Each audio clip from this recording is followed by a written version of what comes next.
we ready to go? I think we're ready. Yes, we are. Yes. Well, good evening, everybody. We have a very broad subject to cover this evening. Russia, what to expect from Putin. Subtitle, Russia's involvement in Ukraine and Syria, its relations with Europe and the United States, and what to expect from President Putin next. Very broad. But to help us understand all of this, we have an excellent group with us here today. Julie Smith works on a wide range of foreign policy and defense issues and is a senior fellow and director of the Strategy and Statecraft Program at the Center for a New American Security. Agnia Grigas is a specialist on energy and political risk in the post-Soviet region and a senior fellow with the Atlantic Council and with the McKinnon Center for Global Affairs. And we have her latest book outside, available for purchase or, okay. And we have with us also the Council's very own Stephen Sestanovich, George F. Kennan Senior Fellow for Russian and Eurasian Studies, who also teaches at Columbia University. So let's start with the big picture. And I'm looking at Julie, who described herself as, I'm the NATO geek in the group. So in the past 2 weeks, we've seen Russian military jets swooping down awfully close to US ships in the Baltic Sea. There's been a meeting of the Russian NATO Council, an apparent ramping up of the troops in Syria after a supposed withdrawal. I think the Washington Post called it zombie ceasefire, which I actually quite liked. So what are we to make of Russia's continuing military resurgence, and how will Putin respond to the upcoming NATO summit? Fill us in on some of these issues. Well, the summer is going to be very interesting from a Russia perspective and its relationships both with the EU, with NATO, with Western countries like the United States. For one, we have the NATO summit, as you mentioned, coming up in early July in Warsaw. That's not too far from Russia's borders. And the theme of that summit is going to be deterrence. The alliance spent its last summit heavily focused on reassurance, trying to work with countries in Central and Eastern Europe and finding ways to ensure that they had the capabilities that they needed and the assets and the assistance to help them in the face of any potential crisis. Now the focus is very much on deterrence. What more can the alliance do in, for example, the Baltic states and Central and Eastern Europe to deter Russia from making any big move on NATO territory? So that's one piece, and I think the Russians will respond poorly, in part because of the heavy focus on deterrence, which includes emphasis on things like resilience, but also NATO nuclear policy, which I think will get their attention. But I think the summit will also be a net negative in their eyes, or they'll portray it as such, because the alliance is enlarging.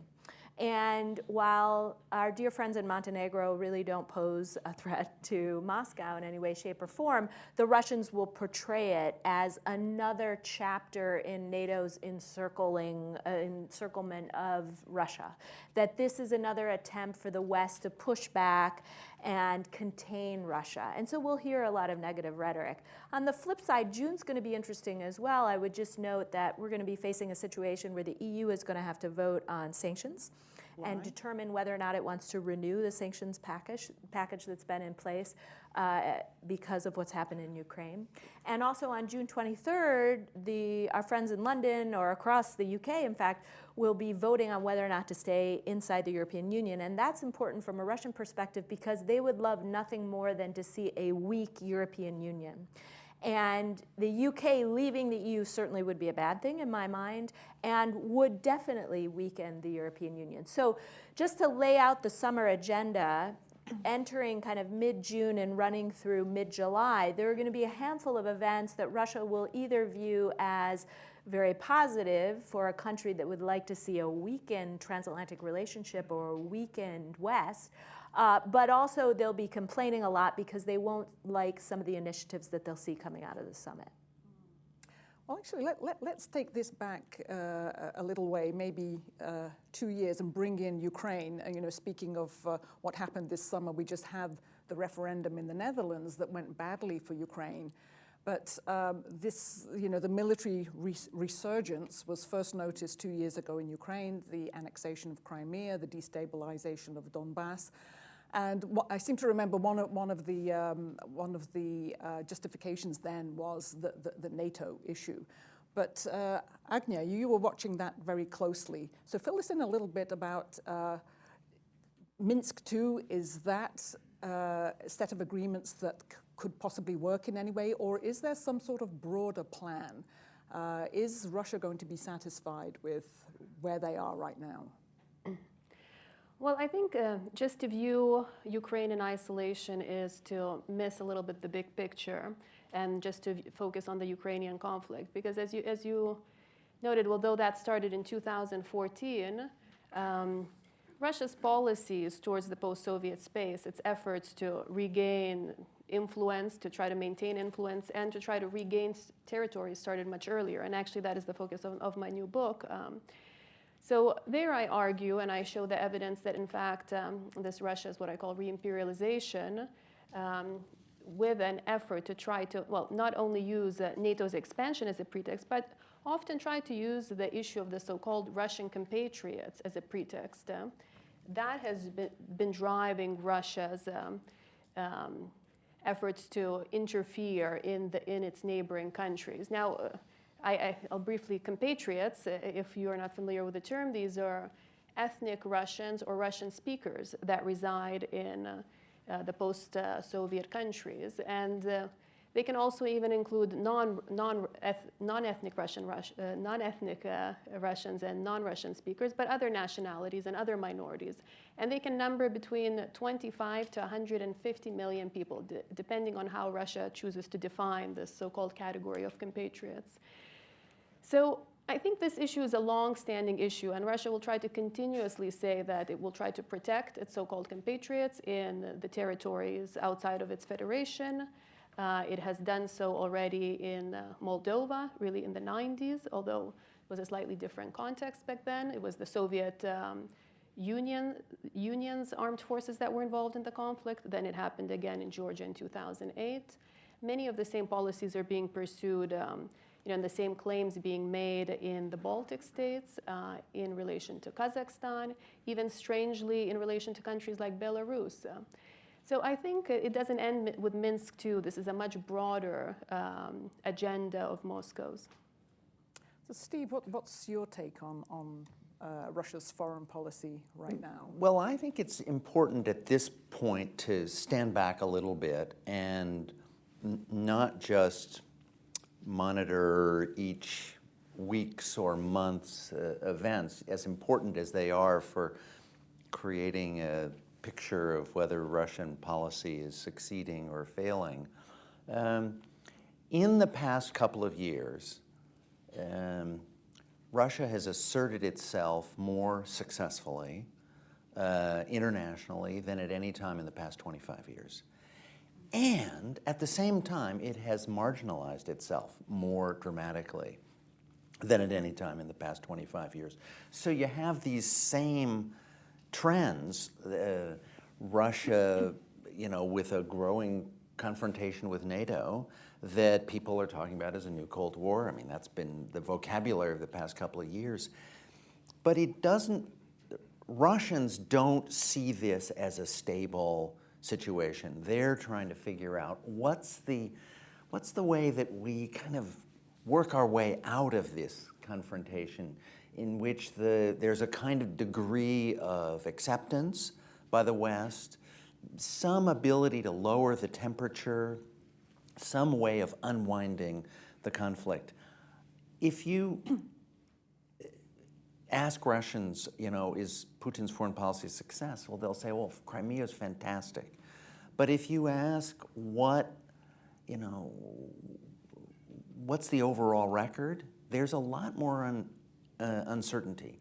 And I would give you as a bit of evidence for this, Putin's handling of his call-in show a couple of weeks ago, which I gather you watched it. I watch every year. Yes. I'm a big fan of it. And the dramatic theme of this one was foreign policy is not important. You know, he kept getting questions like, how do we take on the Americans?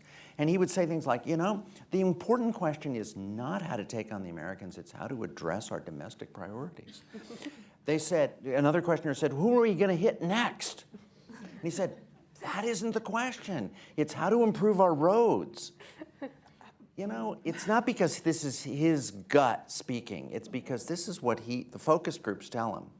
So I think there's a kind of problem that is unresolved in Russian foreign policy and Russian politics, and we'll come to this, I guess. Yeah. But Well, I mean, there is a question as to how far foreign policy actually is an extension of an instrument of domestic policy, but we will come back to that. Yeah.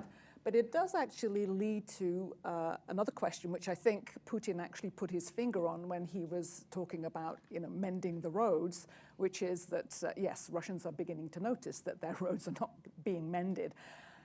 Can Russia sustain the foreign policy that it is conducting right now? I mean, the economy is deteriorating, oil prices are down, the so-called modernization of Russia's economic infrastructure has not really been a priority up until now. And Russia's expenditure on its military grew last year to 4.2% of GDP, which is considerably more than it had before. So, Agnia, I know that you follow some of these issues quite closely in terms of the economy. Where is this leading us? Yeah, well, it's interesting you say that. Yes, military spending grew, but Russia's GDP fell last year by almost 4%. So it's the same almost 4%. So maybe the percentage is larger. Yes. Than I see. So, but you know, can Putin really sustain this type of foreign policy is often the question. And really, in the long term, no. But I think in the short term, it really doesn't matter for him. Now, looking back at some of the previous conflicts that I've mentioned in Georgia and Moldova, those were kind of, you know, low-cost gains for Putin, because really there was no significant reaction from the West. And with Crimea and Ukraine, this was the first time Russia really had to pay for its actions with the sanctions. And these coordinated sanctions for over 2 years have had an impact on the Russian economy. I mean, certainly the ruble was trading at record lows just earlier this year. It was about 88 rubles to a dollar. Now it's slightly improved. I mean, the inflation was soaring, double digits last year. Capital flight last year was 150 billion, although people say the official numbers were larger.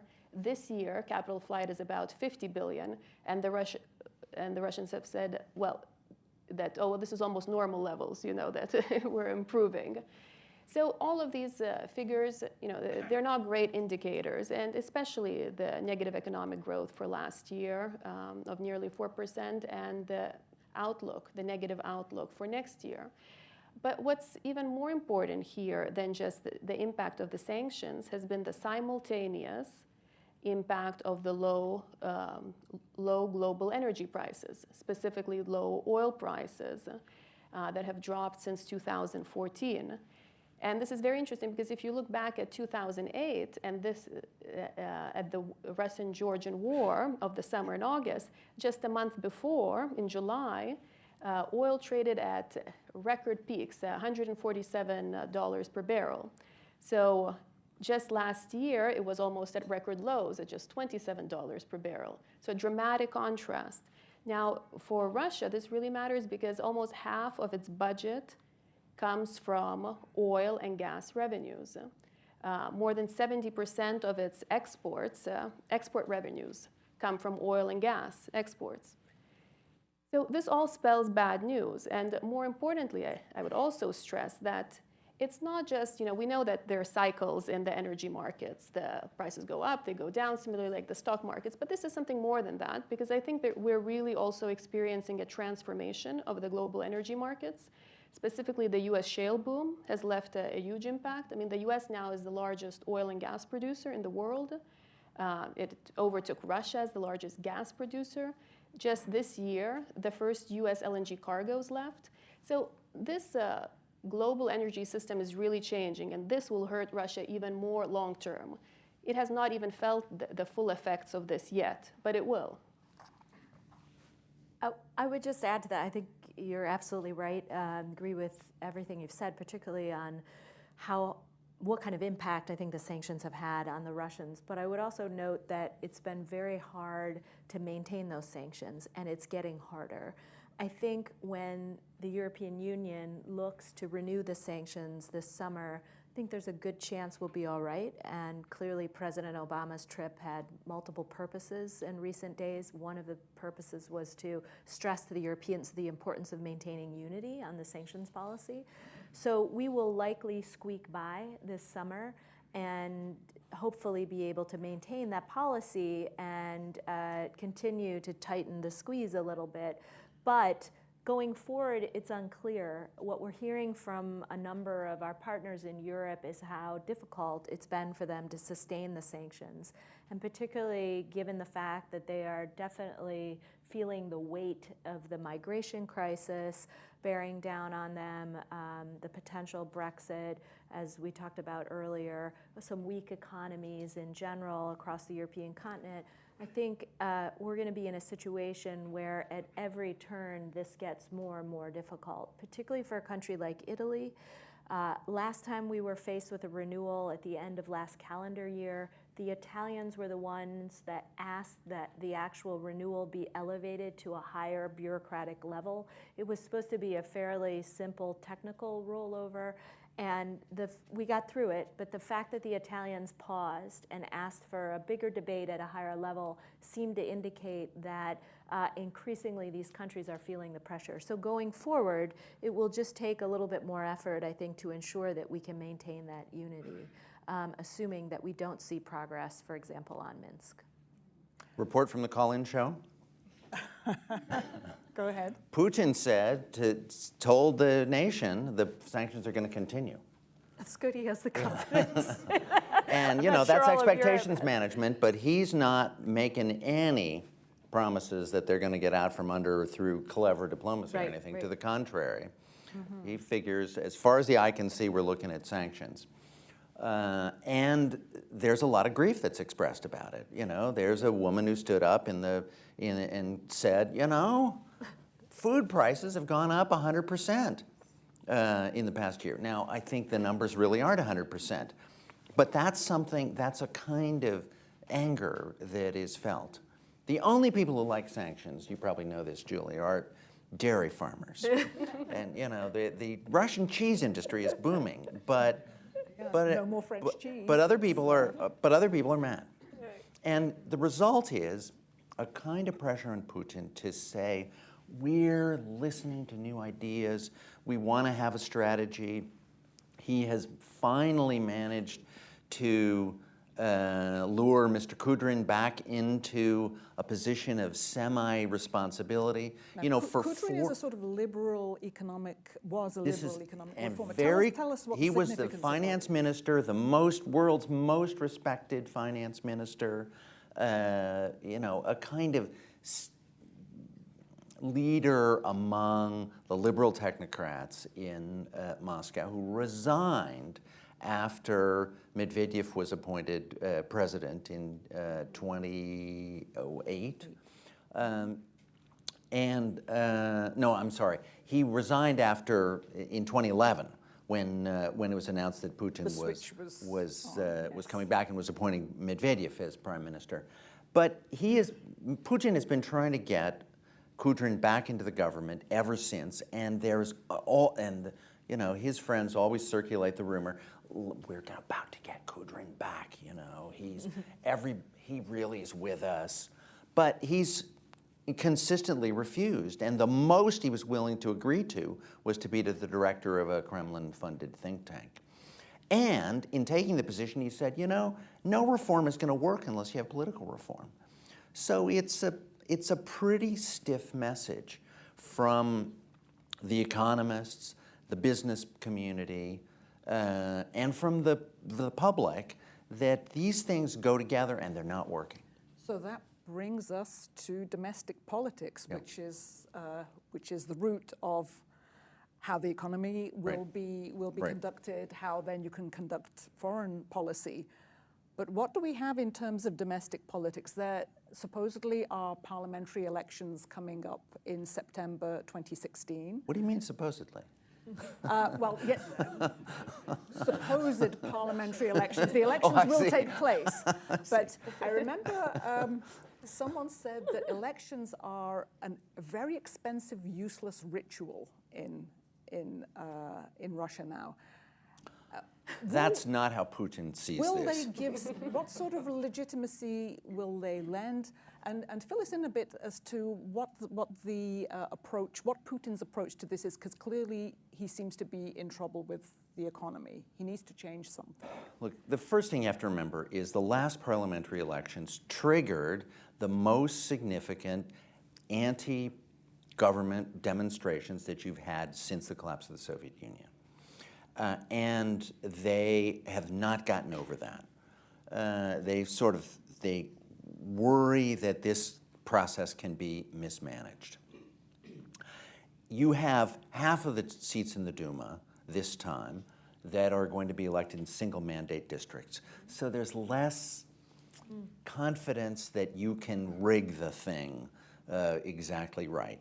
Putin has taken the further bizarre step of appointing Ella Pamfilova, who is the former human rights ombudsman, to be the head of the Central Election Commission, firing his old crooked pal who had delivered the votes time and again for him. He said, no, that just isn't going to cut it this time. We've got to have somebody who seems really clean. When she was appointed, people said, oh, you know, she's just going to play along with Putin. She's sold out.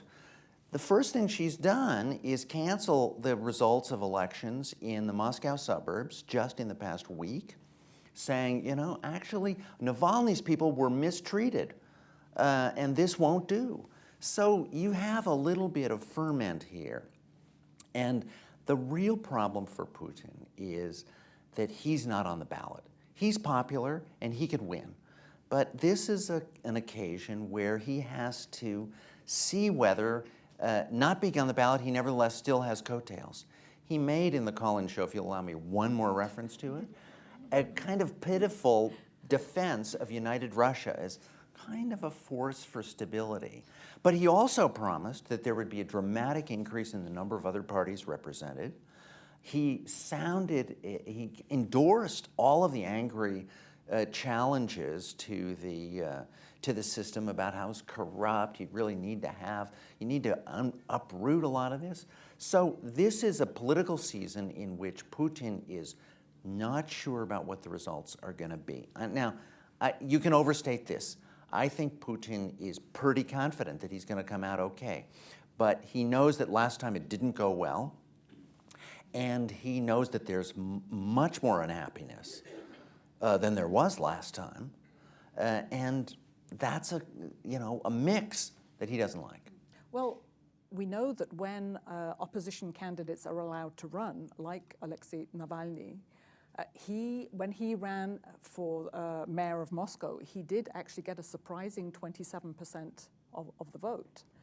But then there are opposition politicians who are shot dead in cold blood in front of the Kremlin as well. So we have a broad spectrum, and the opposition right now is not organizing very well, but not being given access to media. Look, at the same time that Putin is trying to show he's a reasonable guy, he wants to have, fair process, he wants to hear a lot of different views, he's open to new ideas.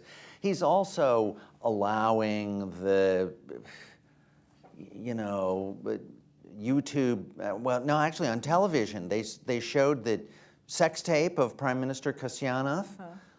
It's kind of unbelievable. There is a kind of harassment of the opposition at the same time that there's this posture of being completely open to free and fair elections. You're absolutely right. Navalny isn't going to be on the ballot because he's not allowed to run anywhere. There's going to be a lot of very rough play.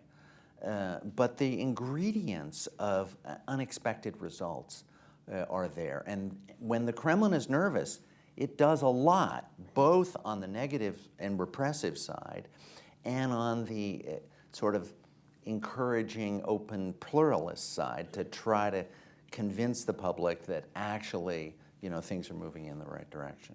I would watch this. I will watch it carefully. Well, and then even if the results can be expected, right? Even if they think that they have the results under control, they can't predict the reaction from the public. And I think that's the main concern, as you highlighted, because precisely because of the protests and movements earlier in 2011. It's worth remembering what triggered those demonstrations. It was the announcement that United Russia had no. That it was after the elections, with the announcement of the results, that people thought were just too transparently fixed. Yeah. People said, well, United Russia had gotten essentially 50%, when they thought they clearly, a lot of very sophisticated Russian computer scientists were, crunching the vote numbers and came up with the conclusions that in a lot of places it was 30%. And you had an explosion. So yeah, there is a problem fixing it. I will say, I want to plug the current issue of Foreign Affairs, which is absolutely, I see a copy right there in this empty seat in front. Will you pick that up and hold it up for the whole group? This is really a sensational collection of articles that Foreign Affairs has put together. But one of them that I would especially recommend is by Masha Lippman, who says, actually, complete vote rigging is not an option. She thinks that the problem that the Kremlin faces is more complicated than that, and so their solution has to be more complicated. Well, just quickly, before we turn to our members here for their questions, the question at the beginning of the session was what to expect from Putin. Very quickly, the next 6 months, what should we be expecting to see from Putin? What will be his most interesting move? I don't think we've seen the end in Syria. Despite having announced the withdrawal of 30-some combat aircraft, they've taken about half of them. We saw the insertion of heavy artillery in recent days around Aleppo.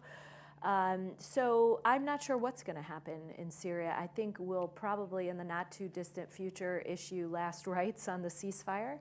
And then all bets are off. Would Russia re-engage in Syria? We don't know. I think it's likely. I also think we'll see further acts of intimidation across Europe, particularly in the Baltic states, the Baltic Sea, against Sweden and Finland, against other countries in Central Eastern Europe, more buzzing of ships like the Donald Cook.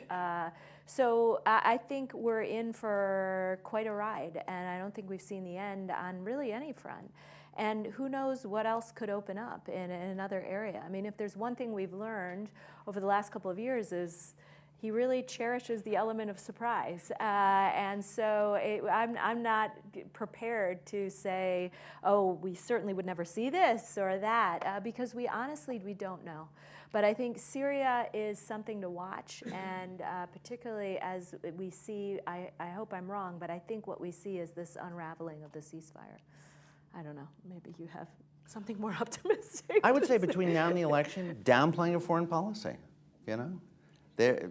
Putin wants to convey the message and to pacify the public with this message that he is looking after pocketbook issues for them and is trying to address their concern. It's going to be the theme of the election is "It's the economy, stupid." You've heard that before. Sounds familiar. Oh, yes. Agnia? Well, I'll take a little bit of a longer horizon than 6 months, but I think longer term, let's say 5-10 years, I think if Putin remains in power, he will remain continuously aggressive abroad, and he will be increasingly oppressive at home. I think we've seen his continuous consolidation of power, power also over the media and civil society. I think Russia is becoming an increasingly oppressive place. And even I'd say, even if Putin leaves the Kremlin, I wouldn't consider that everything's going to change and that we're going to see completely different leadership or completely different policies. In terms of the work that I've done with Russia's compatriot policies, those policies have been already in place before Putin even came to power. They are greatly related to also just Russia's historical imperial project. So I would expect a bit more of the same, but just maybe in different envelopes or with different coloring. Interesting. Has he built a system that will outlive him, as is indicated by one of the articles in the Foreign Affairs Journal? Sorry, That's the name of it. Yes. Mentioning the competition there. But let's move on and turn it over to our members. Please, if you have a question, please identify yourselves and make it brief. And also, if you have a particular member of our group that you would like to address the question to, please say so. I think we have some mics, and we'll have the gentleman in the front here first. Hi, Jason Rocket, Green Mantle. I was wondering if you could possibly speak about one of Putin's confidants, Vladislav Surkov, and what is his future? Everything he's had his hand in, from Nashi to Minsk II, has always seemed kind of sexy, but it's ultimately not really succeeded or failed. Is Putin going to keep him around? If so, to do what? What do you see him doing in the next 1 to 5 years? This is Surkov. Is that a Steve question? It's a sort of broad question about Putin's advisors. Who are they, and do they rotate? Do we know who they are? Should we expect to see others? Surkov certainly has played an important role in the last couple of years. But is he on the outs, perhaps? It is said. I mean, the Moscow rumor mill is notoriously unreliable. I think you have to bear in mind that as Putin approaches elections, he's letting a lot of people advise him. He's paying a lot of money to keep people happy. How much he's given to Surkov, I don't know. I would say probably less than Surkov had hoped for last time around. Question at the front here. Hello, Ben Fernandez. So it seems like Putin or Russia has continued to conduct operations in Syria despite they've said that they pulled out. What do you think that they're trying to get out of that? And two specific things I'm curious is, I mean, I've heard that they want to possibly try to push on NATO by trying to create tension between Turkey and the United States. And of course, there's the whole idea of having a sea base on the Mediterranean. So I'm curious if those things, if you think it's something else, or what do you think he's really trying to get out of Syria? Well, I think originally when they went in to Syria, they just fundamentally had two goals.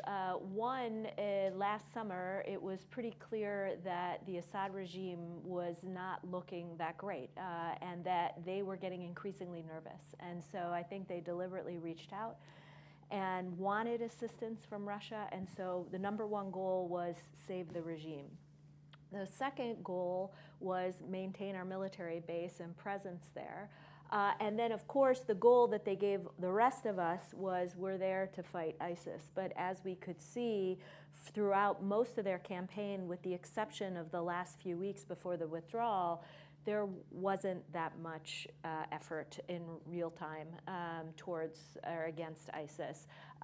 They were, in fact, helping the regime gain more territory, and they were quite successful in that. The frustration for the Russians is, if you take clear hold, they had the Syrians were not able to hold the territory, and so there was certainly a frustration there with the lack of capacity on the part of the Syrians, which may have in fact triggered part of the decision on the withdrawal. In any case, so I think looking back at those two objectives, I think they felt like, Putin felt like he could check those two boxes. He did save the regime in many ways, and he certainly was able to maintain and expand in some ways the presence that they have there, which is very important for them in the region.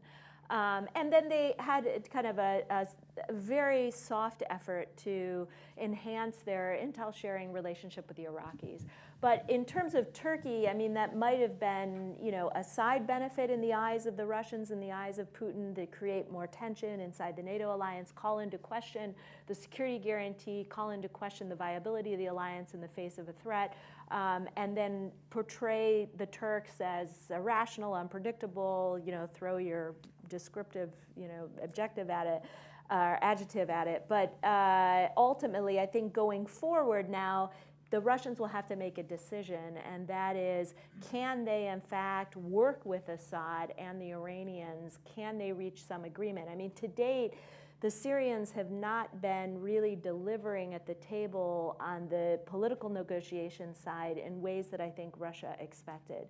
The fact that the Syrians went forward with parliamentary elections, even though the parameters of the ceasefire deal said that that would come later in the process, I think was not seen as a positive step on the part of the Russians. And this is actually outlined also, I think, in the Foreign Affairs edition here in another article on kind of the Syrian-Russian relationship.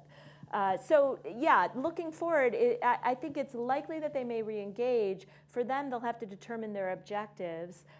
What's motivating them to do so? Is it their own military needs? Is it a drive to support Assad, to help them get a stronger hand? Is it kind of repositioning Russia vis-a-vis the Iranians? I mean, that relationship is not watertight either, and I think we should seize on that and do everything we can to drive a wedge there as well. But it's complicated in the sense that they portray their mission in one sense, and then, you know, to us, the West, and then the reality looks quite different, I think, in many ways. It's also, well, it's also just a side note. It's interesting how they portrayed it domestically, and I think the Syrian campaign, like the Ukrainian campaign, was also an effort to create this, you know, great power posturing. And it was also interesting for me to see the rhetoric that was used in Syria by the Russian Orthodox Church and the Patriarch Kirill, who said that Russia here is on a holy war to protect Christians. So that's kind of an expansion of Russia's mission in the world. Before, it was more just about protecting, you know, the so-called Russian compatriots, the ethnic Russians, and so on. Now it's broader. So that was an interesting expansion of ideology. We'll go one row behind. Thank you, Nadia. John Sullivan with George Mason. Quick question, but a more complicated one perhaps. When you get in trouble and you focus everything domestically, one thing that a person in Putin's position can think of doing is changing his team, shaking it up. You've already mentioned bringing in Kudrin. What is the likelihood that Medvedev stays? And does he make other changes in his team to say, yes, we've heard your message, and here's the new team, and we're going to fix it? People have been writing Medvedev's obituary from the moment Putin returned to the presidency. And I have to think either he just hasn't seen the right moment for sacrificing him, or he really wants to keep him around because he is the prime minister that Putin has total confidence in, somebody who cannot usurp his position. I will say, I said I'd made my last description of the call-in show. What he said about Medvedev was kind of cool in the call-in show. It was, you know, the government is weak. We need to get them tightening up. We need to crack down on corruption. We need a whole series of measures. Surely he's hearing from Kudrin that Medvedev is not able to deliver on any kind of reform package. So if he wants to show he gets it, he's going to take a new approach after the parliamentary elections. You might say that that sacrificing Medvedev would be a good approach there. Medvedev is his best bud, and I will be surprised the day that he gets fired. If you ask people in Moscow, the Moscow rumor mill that I've said is totally unreliable, they think there's no chance that there's going to be a significant new approach to economic issues until Putin is reelected. So if you're not going to do that, then what's the advantage of having, replacing Medvedev with somebody who's going to insist? I mean, if you wanted to go with Kudrin, for example, that would be a real message. But if he's not prepared to implement anything that Kudrin says, then you're just going to have Kudrin quit after a year, and he doesn't need that. Putin's re-election is 2018. Yeah. See, we're assuming Putin's re-election is 2018, but just to keep it. I'm not assuming it, but I think he probably is. has it on his calendar. Let's take one more on this side, maybe in the middle here.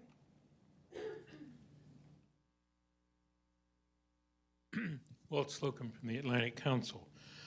What do you make of the buzzing incident? And if it happens again, what should the United States and NATO do? Those planes were awfully close. Go ahead. I'll Well, jump in after you.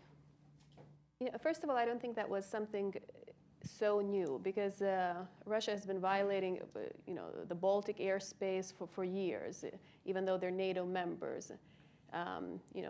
Maybe what's surprising that their boldness was considering the events in Turkey, that the Russian airplane was actually shot down not so recently. But I see this as a type of continuation of intimidation that has been, going on for years and will continue going on. We just had a NATO-Russia meeting, as you know, NATO-Russia Council a couple of days ago last week. And the hope was that by turning the lights back on and re-engaging in that dialogue, which has been shut down for the better part of the last 2 years, we would find a venue where we could talk about these near-miss incidents and reestablish the rules of engagement. But unfortunately, despite the fact that the meeting went over by some length, there was no agreement and no consensus on how NATO could serve a purpose in extending a hand to Russia on this single subject. I mean, they also talked about Afghanistan a little bit, but essentially the meeting was designed to focus on exactly this. And if you're not going to make progress there, we've also tried in bilateral channels to work US-Russia, particularly through mill-to-mill engagement or through DoD to their MOD, and that hasn't created huge amounts of progress. But this is one of the more pressing needs in the relationship. I mean, there are a number of countries, particularly in Europe, that are stating we need more engagement with Russia. In some ways, they want to have the more engagement because they know that the deterrence focus of the summit is going to create more friction. But in other ways, I think the most important focus of engaging this at this point is to avoid these types of incidents. We've had too many near misses with commercial airliner, with military ships, as we just saw, but also many incidents in the Baltic airspace, the Baltic Sea. We had we could go on, a number of incidents that really could have ended badly. So at this point, we have to the extent that we're going to engage with these guys in any channel, this should be top of the pops. Not necessarily sending a signal that we're done isolating Russia and that we're going to forget about Ukraine or we're going to go light on sanctions, but to really get at the heart of how do we ensure that we avoid an incident where suddenly, because Russia has the transponder turned off on some aircraft and it collides with a commercial airliner, we have a huge tragedy on our hands. So this, I don't know if we'll make progress. I was hoping this might be the one subject where NATO could really make some progress, but given how unproductive that engagement was last week, I just don't know where we go from here. Let's switch to this slide. Can I just add one thing? Sorry? What should Yeah. we do if it happens? Well, Go ahead, Steve. You know, Julie's absolutely right that the line that everybody in NATO has been taking is we need strength and dialogue. I mean, every speech that Sandy Vershbow has given for the past couple of months has said that, and they're good speeches, because they want to be able to give some cover to the NATO members that are less comfortable with the strength part of the policy. I have asked military people, what are the different ways of responding to this? Are there sort of rules of engagement, just standard operating procedures of different kinds?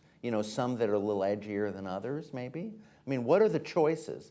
And I haven't gotten an interesting response, but it seems to me that's what one ought to be asking now is, is there something about this that is there a way of responding to it that would actually make the Russians begin to say, wait, this is going to be dangerous in exactly the way that Julie says. And I don't know the answer to that.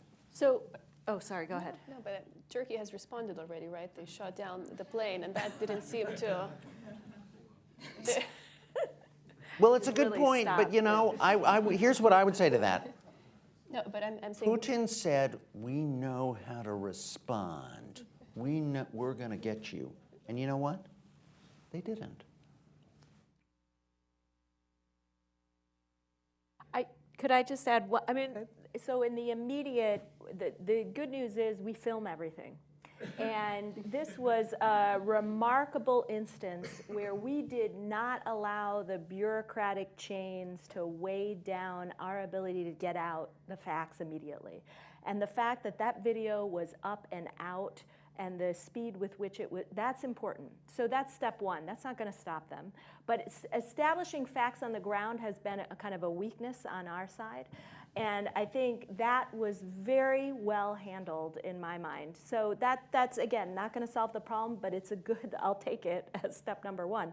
Step number two, in the long term, as we think through this, assuming they're not going to stop and we're going to see more incidents, thinking through what do you do asymmetrically. So you want to ensure that the guys on the ship don't shoot down the Russian plane, right? That I think we're in agreement that would be a bad idea.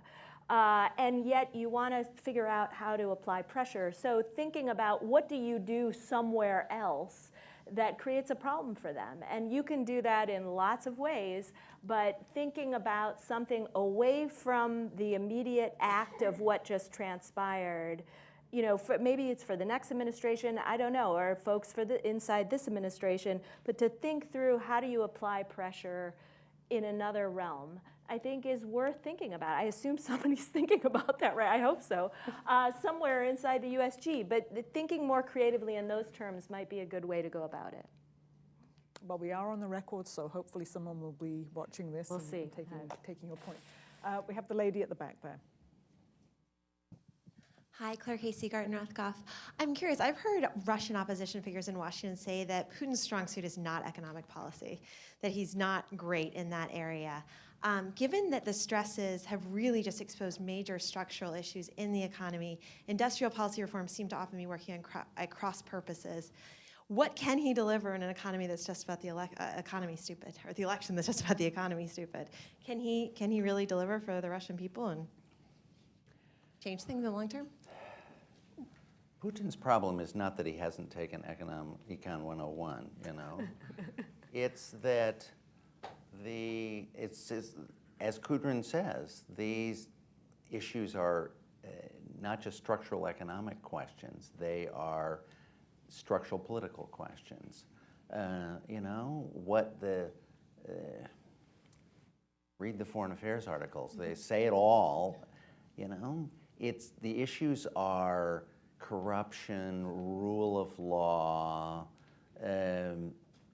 state power in the economy, privatizing state corporations. But you do that, and their political ramifications are huge. And Putin has not really wanted to step up to those. I think that's the big, this is why the liberal technocrats wring their hands. They've got all of the reform plans in the drawer, ready to pull out at any time, and in user-friendly form. The real issue is, can Putin swallow the political implications of doing what they recommend? And their conclusion has been, not now, not this year, not next year, not the year after. Maybe after that. Well, also to add on that, I think this election being about economics is rhetorically election about economics. I mean, I'm not sure to what extent there will be real changes, because if you look... Oh, that's for sure, yeah. And also, if you look over Putin's regime, for example, the numbers to compare from 2003 to 2013, the percentage of oil and gas in Russia's budget revenues dramatically increased, almost doubled. So despite all talk throughout Putin's regime, entering a period of high oil prices, of diversifying the economy, diversifying away from oil and gas, from reforms, that never happened. And I think because in Putin's mind, his real core interest is not the Russian economy. It's remaining in power, it's consolidating his power, it's enriching himself and his associates. And as well as working on this great Russia model, great Russia. So I think, the economics will take a, backseat to that. A question from Anya. Anya Schmemann, Council on Foreign Relations. So Putin may want the Russian people to think that he's going to be focusing on economics, but the reality is he probably won't be able to deliver because his bucket of goodies is running low. And the tried and true Russian playbook is that when you want to distract the Russian population, you engineer some sort of foreign policy crisis, you engage in activities abroad, and you bring home a victory. So, and this is mostly to Steve, why wouldn't Putin do some sort of foreign policy, something dramatic in foreign policy in the next couple months to ensure that the election goes his way? Remember, things happen in August. I don't think one should just rule that out and say, oh, Putin could never do that. Because you're right, foreign policy calculations are based on, often on how they'll play out at home. I'm interested that right now Putin's message to people in preparing the run-up to the election is, I'm not trying to flim-flam you with foreign policy victories. I get what your real concerns are. The concerns are essentially abuse of power, a corrupt and intolerably rigged system.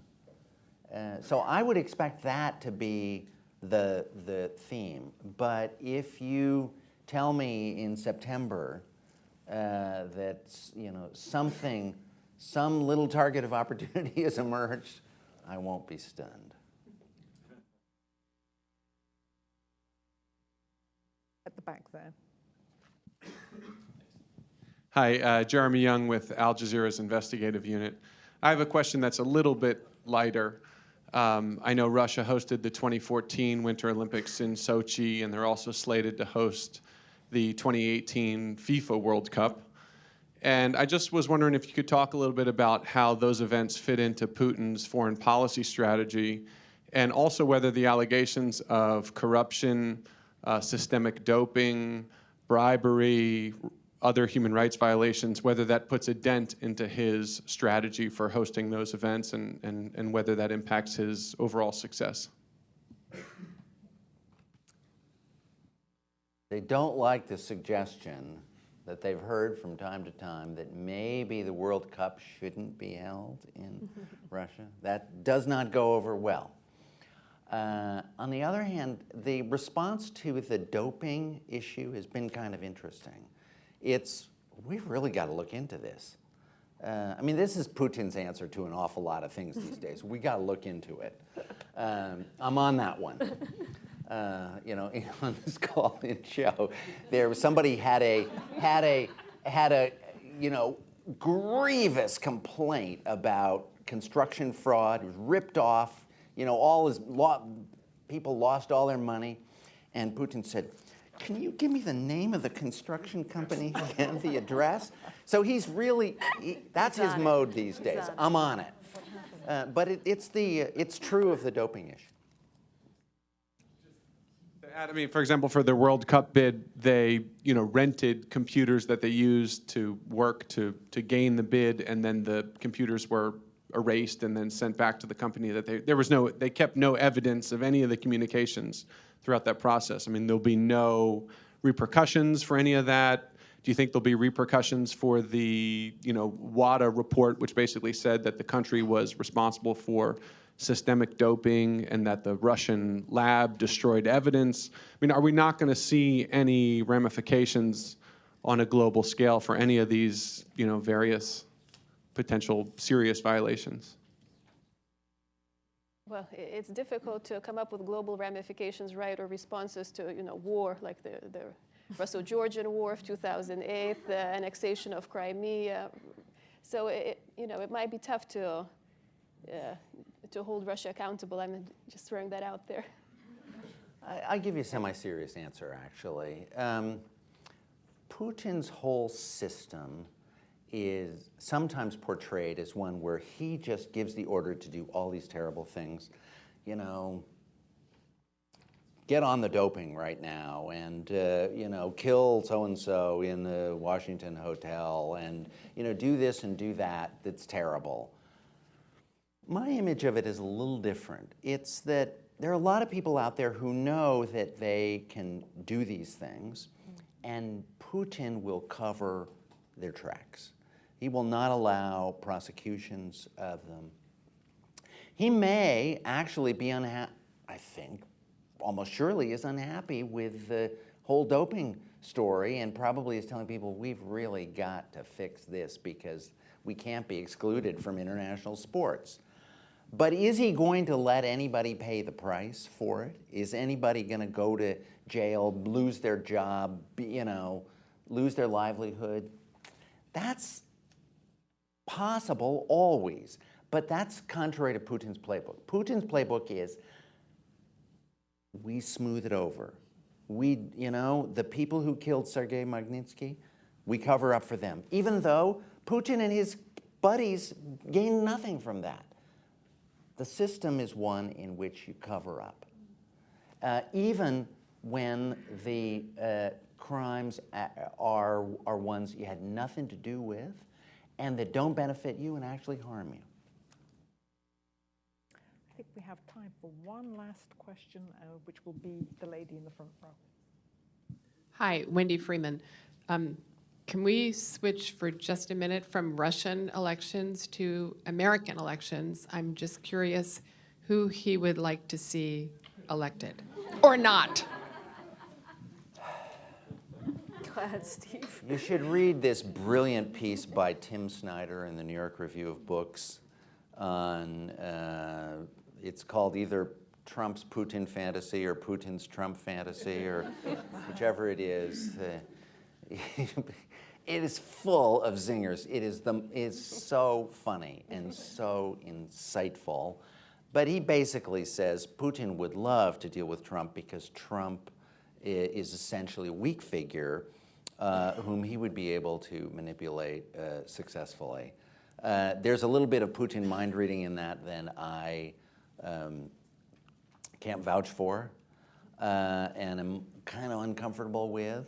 I think if Putin wants a kind of accommodation, some way out of this period of confrontation, he may actually be happier with somebody who's a consensus politician here, whose actions won't be quite so controversial.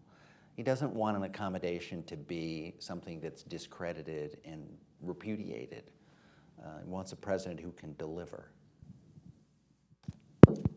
Any further thoughts about US policy to Russia, Putin's views on any of the other candidates? Well, the Russians, they obviously know Secretary Clinton, and they've had some rough times. I mean, after their election and the protests, they blamed personally, accused Hillary Clinton of meddling in the election, and things got pretty tense. So I think I don't, it's so hard to calculate. I think they would maybe assume that she would carry on with current policy, but maybe open up and review things like, possibly arming the Ukrainians might be back on the table. She may end up in the same spot as President Obama, but I think she would open up the door on some of the debates and look at things. We're not going to have a permanent U.S. presence in Europe after this summit this summer, but maybe under a future president, we are not. No permanent presence. U.S. presence in Central and Eastern Europe. In Eastern Europe. Yes, military. Yeah. Yeah, but the Russians aren't. They don't. They know what heel to toe means. They know it's persistent. It's persistent, but that I think means- we'd get their attention. That means also with permanent for them. building something in Poland would definitely get their attention. We're Yeah. not quite there. Anyways, who knows? But I think there is some assumption that she would revisit some of the debates we've already had and maybe tighten the screws even more. I don't know. But it's just so hard to get. I mean, who knows? Maybe he does believe there'd be some concession with Trump. I don't know. Hard to say. Well, I think on that, we have to come back to the question that started this, what to expect from Putin. And I don't know that we're any the wiser after this session than we were when we started.